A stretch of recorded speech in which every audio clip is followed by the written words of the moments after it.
Well, we're to the last thing right now. Poor Will Hobbs. Powerhouse Hobbs. That's his new name. Powerhouse Hobbs. Alas, poor Hobbs. I knew him well, Horatio, a man of infinite possibilities. Here came Hobbs, and then here came Dick the Boozer with Marina Schaefer, and the arena was so small the idiot had to walk in from out on the sidewalk, out on the street in the snow. And at least he was wearing a little hoodie, but she was bare-shouldered.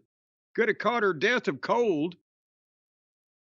And that was the only way they could get farther than 50 feet from the ring. They walked in the front door, and literally that was the gorilla position. And boom, here you go. And does anybody mention that, are we tired yet of Smiley Roberts and that ring announcing? He sounded on Moxley's introduction like he was giving a breech birth. What more can you do?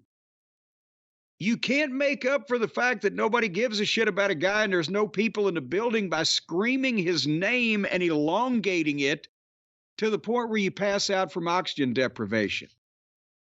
Is that an attractive part of the presentation to anybody at this point? If you remember, I got a lot of heat early in AEW when I suggested they never should have hired him at the very beginnings. I said, he's not very good. It's just that he was on WWE for a while because Vince McMahon had a really not very good program, and he was the ring announcer, and they went with him. I wanted Dasha, if you remember, at the very beginning to be the ring announcer. I thought she was better. Well, I think they should dash. And then she started forgetting everyone's name, and maybe she wasn't. I don't know. But they can give her a card. They should dash back to Dasha. But anyway, so the main event is Hobbs and Moxley for the title, and Hobbs won the match and the opportunity, I should say, to get this match. And then before the bell even rings, here's Pac and here's Claudio, and they're surrounding the ring and getting up on the apron and trying to get like they're going to get in the ring, and the referee is staring at them. And then he turns around and calls for the bell anyway. And that's when Hobbs runs. Yeah, Moxley wasn't even in the ring when he called for the bell. Yes. But he saw a cue, apparently. So he rings the bell with the heel fucking stooges on the apron, acting like they're about to get in the ring, to where Hobbs runs at one of them and Moxley jumps Hobbs from behind. But then Hobbs comes right back. Moxley slumps in the corner, lets Hobbs beat on him, and then they went to the floor. And herein lies the problem. Hobbs is still not an experienced leader. Think about how often these guys work or don't work and how little they've used him, even though he's been there 5 years. You don't see, Powerhouse Hobbs competing on a lot of independent shows. You don't see reports of that, I should say. So he needs a good worker and a good leader to call the match for him and get him over, because he has a lot of talent. And they need to set the pace until he gets more experience. And Dick the Boozer ain't any of those things. Poor Hobbs and I'm sure he's a very nice guy and a respectful youngster. He may think because Moxley's been in the business and makes all this money that he knows what the fuck he's doing. And unfortunately, I bet you nobody in that company will pop that bubble for him. But they fought into the arena and wandered through the fans and then came back to the ring where Hobbs was biting Moxley's ear so they could go to the break. When they come back from the break, Moxley has bladed his ear. But it's bleeding profusely. He's covered with blood from the fucking ear. And why did we need biting the earring out? And then they trade forearms. And again, a really experienced veteran that's over as a heel that could call a match to accentuate Hobbs' strengths and keep him on the right pace. Don't let him rush. Don't let him wilt. Those type of things. You got something here. But if Moxley's going to have him do all of this fucking goofy shit that Moxley likes to do, you've done damage. Hobbs picks Moxley up. He's standing on a second rope. and gives Moxley a power slam off the second turnbuckle. And when they landed, Moxley grabbed an arm submission. He didn't sell a fucking power slam, this unprofessional, outlaw-looking fucking prick. He looks like he ought to be digging a ditch on community service. And then Hobbs rolls out to the ramp. Moxley draws the referee's attention, and here comes Wheeler Useless out of nowhere and does the flying big knee to Hobbs on the ramp. But Wheeler took a bigger bump than Hobbs did. He splatted on that fucking hard service, popped right up, and ran off.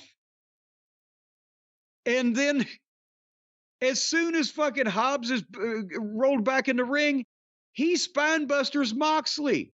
So why did this fucking moron just run out and fucking give me the big knee, and the next thing that Hobbs does is offensive? How is this?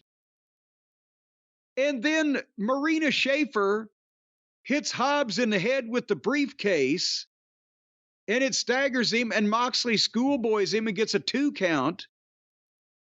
And then Moxley hits him with his double arm DDT and gets a 2 count. And then Moxley got the choke on him and choked Hobbs out. They did this completely backwards. He should have hit him with his finish, the DDT. 1, 2, kick out. He should have got the choke. And Hobbs stood up underneath him and was walking him across the ring. And when Hobbs got to the ropes, the referee made Moxley break. And then as Hobbs is catching his breath over the rope, Schaefer hits him with a briefcase. Down he goes. Then cover him. 1, 2, 3. You fucked the babyface, you fucking morons. You just choked out a giant black monster that could fucking pick his teeth with you and leave the fucking remains for goddamn birds. You choke him out because you fantasize that you're goddamn Rambo. You fucking balding fucking moron. How can this be done? And then all the other 4 horsemen jumped in and got fake looking heat on Hobbs and took his knee brace off and hit the leg with a chair and then Pillmanized the leg with a chair. And then finally music played and here came Edge and FTR. They didn't wait till they amputated the leg.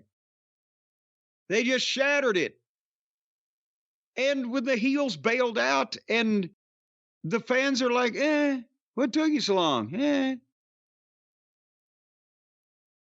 So again, this 40-year-old, and he looks 10 years older, fucking delusional prick that is the worst pushed worker in the wrestling business today, choked out this giant monster guy that they could make a babyface that people want to fucking like. And then they beat him up and crippled him. And again, too, if you're going to do this match, and they set it up last week, where they said that, apparently unbeknownst to us, Jon Moxley got him his job in AEW, and he's going to make Jon Moxley his bitch. We've been waiting for any babyface to say that, something like that attitude. We're still waiting for one to do it, though. And the match happens in Jon Moxley's hometown. It happens in the place most susceptible to cheering the heel. That's where they did the match. And then they choked him out. And they just did this. It's not the exact same thing. Big Bill just got choked out by Edge to build up to, him and Moxley could choke people. Right now, if you're asking me who I'm going to push, Powerhouse Hobbs or Big Bill or Cope and Mox, I'm trying to find a way to get those other 2 guys over and do more with them. Yeah. And get Big Bill away from Jericho. Yes. Then this choking out Powerhouse Hobbs killed him. It killed him. They have not done a single goddamn thing for the booking of Will Hobbs since he got there. He got there and he's like, wow, this guy's impressive. And then they made him a heel, like, okay, they're trying to do something. They made him Powerhouse Hobbs. That was it. That was the last moment they ever did anything for this fucking guy. They made him Powerhouse Hobbs. Jim Ross kept calling him Willie on commentary, I think. Willie Hobbs, baby. But he was a heel. He was doing the stuff with Ricky Starks. And then like everything just has not, it's like 2 years now, just nonstop stupidity. They built him up. And even AEW fans are a little hopeful because they want this Moxley shit to end. And it's not ideal. I'm not saying he should be the world champion. Remember we talked about this a week or two ago, that when Powerhouse Hobbs came back as a babyface, it was because his manager forgot about him, and he was the babyface partner of the big babyface Ricochet. Ricochet, that's right. And that was 2 months ago. So that's all worked out, apparently. Terrible. The fact that they're still going with this Moxley shit, and we'll talk later on about some of his quotes in the media the last few days. Oh, boy. That Tony Khan thinks this is good is astounding. This is some of the worst wrestling TV we've ever seen. Ever. Oh, you can't compare it to WCW. Yes, I can. Yeah. I can compare this to the worst of TNA. I can compare this to the worst of WCW. I can compare this to the worst of WWE. This is really bad TV. This is the worst modern TV for any major wrestling company. I'll put it that way. Just terrible. The wrong guys get pushed. They went from pleasing their fans, like you said, clean finishes, no ref bumps, athletic matches that in their own weird, led by Tony Khan way, all kind of made sense in a weird way. You kind of had to stretch things. Now they have guys all over the place. The babyfaces never win. We've had multiple pay-per-views now where the babyfaces lost almost every single match. And the crowd reactions and the crowd sizes and the crowd energy. Well, and also, even after they lose those matches, the heels still then jump on them and beat them up more, and nobody comes out to help most of the time. Because Tony, see, that's the problem. Tony is the sounding board. And Tony will never just come out and say, I have no idea how someone gets heat. I don't know how heat works. He'll never say that. He'll go, oh yeah, I've been reading about this for so many years. Here's how you do it. Here's what I used to do on my fucking message board. He doesn't know anything. He doesn't know anything about booking. It's amazing. Some people are like, oh no, it's WWE's hot. No, it's that Tony's a fucking nincompoop when it comes to booking. Some people watch Mid-South Wrestling and just focused on, wow, these matches are great. And those matches are great. Other people realized, man, the commentary was a major part of it. Those angles were so hot, you had to see what would happen. And those promos, the finishes and the promos, all the things that were important. None of that is applied here. I'm telling you, AEW is getting worse and worse. Even the people I like, they're starting to do worse and worse. I hate this. This fucking show. Meanwhile, Penta, who I've never liked, went and had the best match I've ever seen him have ever on Monday night, where he's the biggest babyface and children are crying in the fucking crowd. It was his kids, though. If they didn't say that, I would have just thought this child's emotional about this scary demon man. It doesn't count unless it's other people's children who don't know you. But no, people are mad at me because I said it was thank Chad Gable, and Gable was the perfect opponent. Gable got his shit over, and some of it was still sloppy. But it's not that people say, oh, he doesn't like Mexican wrestlers. No, I don't like sloppy ones. I like Eddie Guerrero, Hector Guerrero. Hector got the fuck over with me in 1979. Rey Mysterio, back in the day, if we want to go pure lucha, wasn't Negro Casas pretty fucking sharp? He's still pretty good. He's like 65 or something. Jesus Christ. Well, but I remain to be fully convinced about old Penthouse, but we shall see. He did look much better, but that would be hard not to.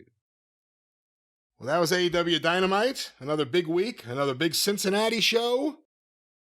We'll see what happens the next time they go to Cincinnati. Maybe there's a barn.